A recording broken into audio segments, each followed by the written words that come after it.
بسم الله والصلاة والسلام على رسول الله صلى الله عليه وسلم. عاملين يا جماعة؟ يا رب تكونوا بخير وفي أحسن حال دايما يا رب. طبعا موضوع التطبيق بتاع المنفل دوت على طول الناس بتعمله، الله أعلم بظروف الناس برضو، لأن المنفل دلوقتي بألف وي والكلام دوت.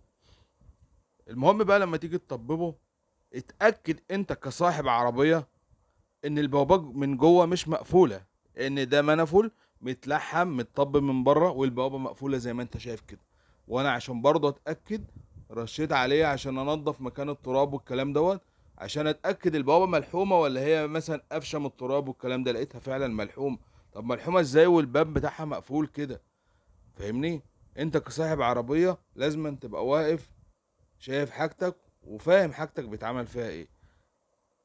طب المنفول احل المنفول بره خالص، يبقى في ايديا اطببه على نظافه واركبه تاني. مع ان التطبيب انا ما برجحوش، مع ان انا ساعات بعمله، بس هو الصح تغيير منفول. بس طبعا لما ما بيتغيرش يبقى يتطبب، بس يتطبب صح.